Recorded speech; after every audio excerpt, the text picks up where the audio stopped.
So, what is Biomutant in a nutshell? Biomutant is an open-world, post-apocalyptic kung fu fable.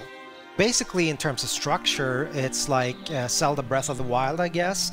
But the feedback that we've been getting over the years, it's that it's kind of a strange, weird, good mix between Ratchet and Clank, Devil May Cry, Batman Arkham, yeah, and a couple of other influences. So it's truly an open world game, 8x8 kilometers, filled with a lot of weird events and fun things to find. I think the primary thing that we worked a lot with is the control that the player have over the character customization.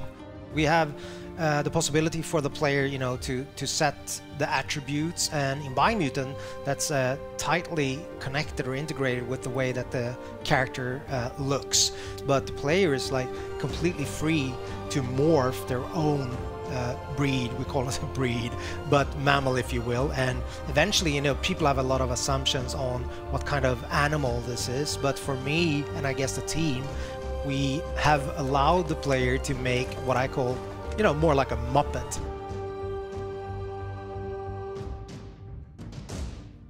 And with character customization, it goes all the way down to crafting bits onto your clothes or hats or pants or whatnot.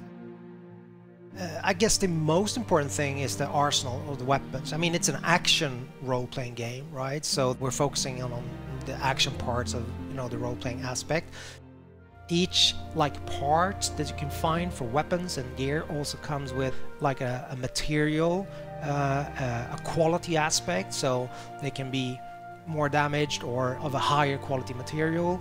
Just mentioning that you don't have to repair, but you can actually upgrade things that are broken, but they will never diminish in terms of their material qualities, like in Zelda, for example. We don't do that.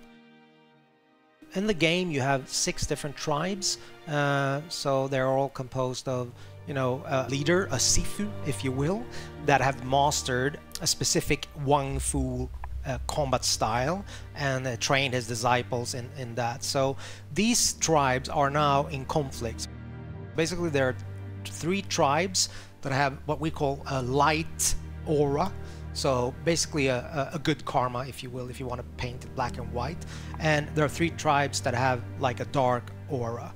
Eventually, at the start of the game, you will find that you have to choose an ally. So one of these 6 tribes. As you move along or go further into the game, you're free at any time to change your allegiance. But at the start of the game, you choose one of these 2 tribes. And basically, at that point, the state of the world is represented by the huge tree that's at the heart of the 8x8 kilometer open world.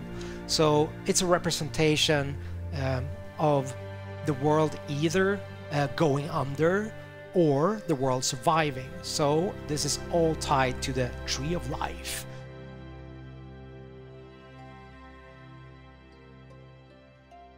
A light or a tribe, they want to save the world, so make sure that the tree survives, and also then uniting the other tribes, whilst allying with dark or a tribe would mean the opposite. They believe that the only way that you can move forward is to make sure there's kind of a cleansing, I guess. So making sure that everything that's bad in the world kind of goes under, so you have a rebirth and start anew, if that makes sense. So you're very free to make this choice, but also bear in mind that that will affect the ending of the game. Obviously, game being called Biomutant has to have some form of mutations slash abilities, right? There's quite a wide range of them. Primarily, we have the biomutations, so those are kind of more physical abilities, if you will. For example, you can spawn a mushroom in front of you.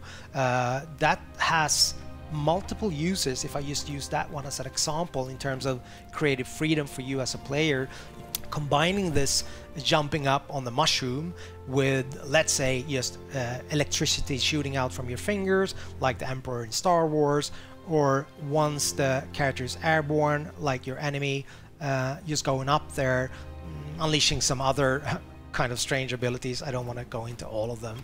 But the other aspect is the psi mutations. So those are more like your, you know, X-Men style abilities, if you will. Like, for example, levitate, which again can give you both exploration opportunities, but also then you can use it in combat in conjunction with other abilities, and obviously ranged combat, so that will give you an advantage, I guess. You're wanting to keep on exploring the world because you're wondering what's going to be, you know, around the next corner. And I guess the hope that we have as a group, as a team, is that that's going to be the unifying factor in terms of people playing the game and giving us feedback, that it's notable that the game has a soul or a vibe that is a little bit unique and special. That's my highest hope for the game, I guess.